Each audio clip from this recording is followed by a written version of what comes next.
I was quite pleased in practice. I must admit I didn't realise I'd done it. I was as much surprised as anybody else, because there was quite a headwind coming up the mountain. Second fastest in practice was old hand Mick Boddice, but he was a good 2.5 miles an hour down on Dave Saville and was having problems with his outfit.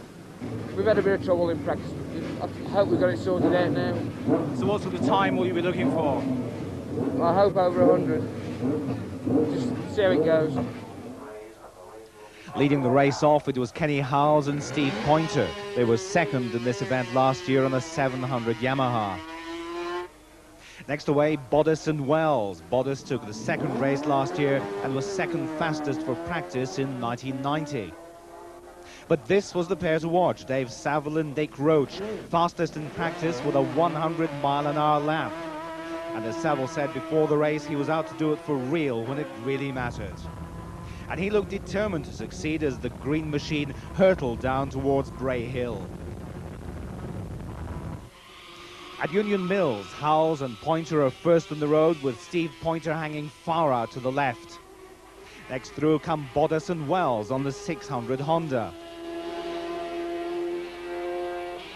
But Saville and Roach are sparing nothing as they come hurtling through, Nick Roach tucking himself down under the fairing on the exit from the village. Back on board with Dave Saville on the 350 Yamaha. This year the sidecar rules have been changed again to Formula 2 standard. That's 301 to 350cc 2-stroke or 401 to 600 4-stroke. And that's Mick Boddice on the 600 Honda and Saville sights as they swing right and then left.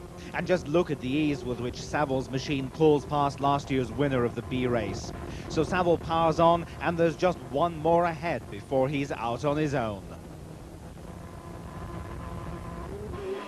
Ballack Bridge, and it's still Howes and Pointer out in front. But just look at that, Saville and Roach are right on their tail. And once again we see the mastery of the man from Retford through the eyes of his passenger as he eases up alongside the #1 machine.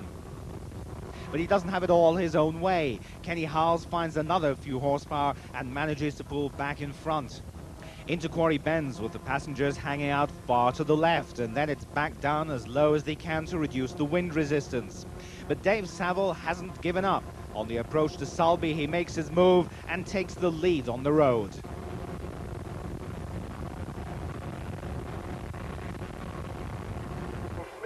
And the evidence of that is clear. It's Saville first into Ramsey. He's had an amazing 23 miles. He's got a 3-second lead over Kenny Howes on the road. That's a 33-second race lead. And he's 20 seconds ahead of second place Mick Boddice.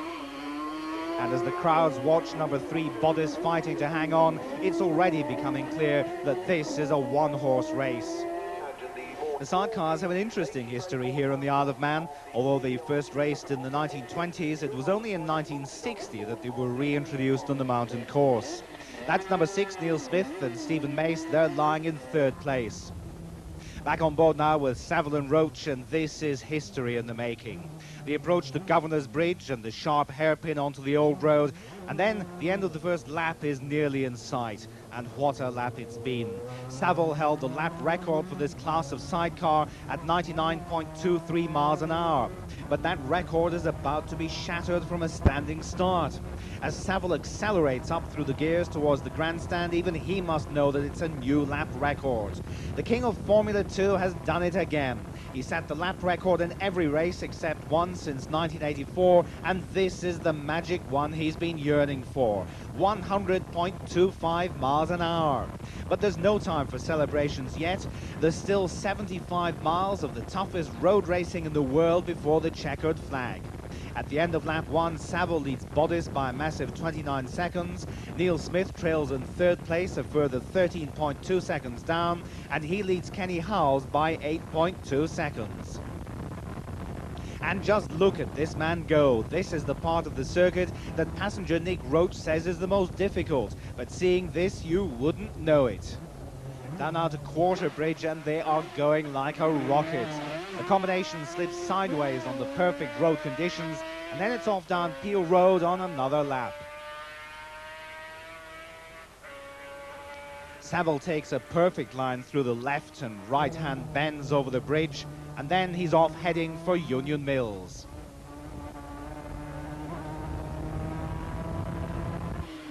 Behind, it's Bodice and Howells together through Quarter Bridge as number 3 Bodice passes his rival from his hometown. This is Sidecar racing at its best as the two pairs fight it out for honours in front of a crowd that's loving every minute.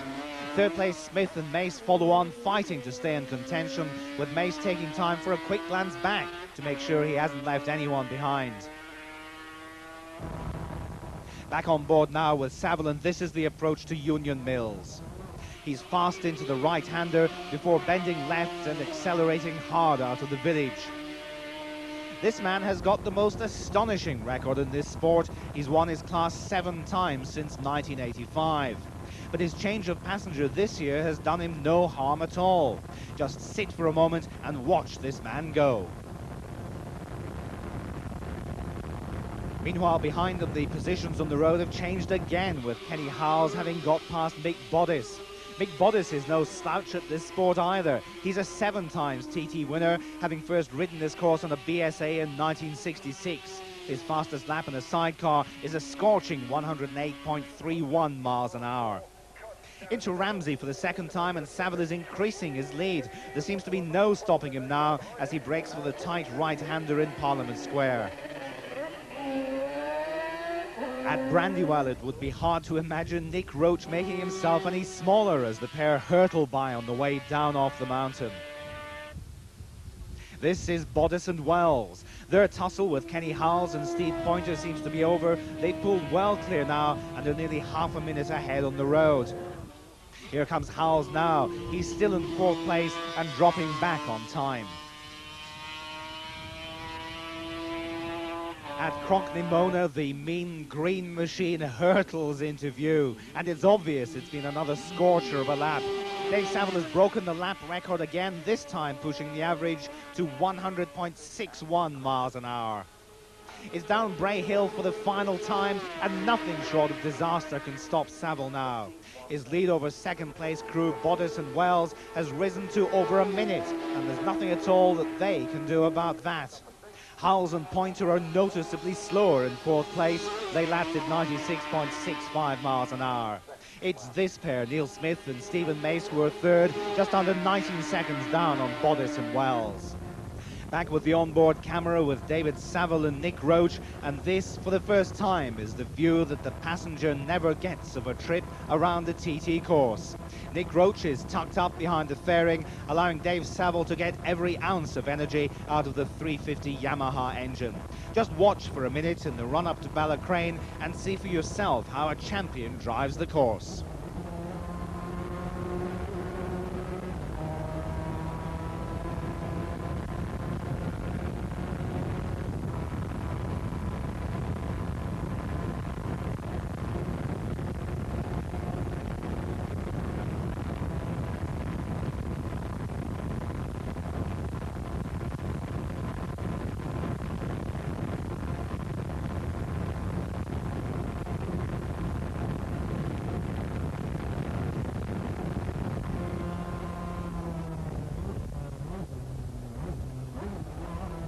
That's Ballacrane, and Saville's lead is growing all the time. It's now up to 1 minute and a quarter.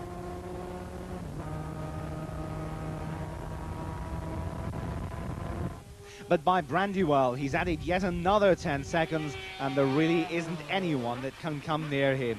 He can afford to ease off now and enjoy the ride home, but that isn't good enough for him. Saville wants another 100-mile-an-hour lap to give him a 100-plus race average. There's Smith and Mace through Brandywell for the final time. They look safe for 3rd place. They're more than a minute ahead of number 1 Kenny Howells and Steve Pointer in 4th. Down to Cronkney-Mona with less than 2 miles to go, and Saville is within reach of his aim. And as the eyes in the grandstand search for the first sign of number 4 Dave Saville, that aim becomes a reality. A final lap at 100.94 miles an hour to give him a race average of 100.72. What a day for the man from Retford. So how was that? It looked fabulous from the Yeah, side. I had a good ride from start to finish. I tried to go as hard as I could to start with. I wanted to be first to do 100-mile-an-hour lap officially, you know. So, and I got a signal to Glenn Salmon on second lap and said 100 plus. So I'm quite happy being. But you just seem to keep going away from everyone else. Yeah, well, when I got that 100 up first off, I thought it's worth going for, try and get 100 average. Not being big-headed, but I was hoping for it, and they told me I've done it. So does a 100-mile-an-hour lap feel different from the rest? No, not really. I think once you've done 100 mile an hour, you know, it seems to come relatively easy. Right, so what about Wednesday? Same thing on Wednesday, I hope. So a happy Dave Saville, complete with the winner's cap, poses for the photograph, and even Nick Roach is wearing a smile.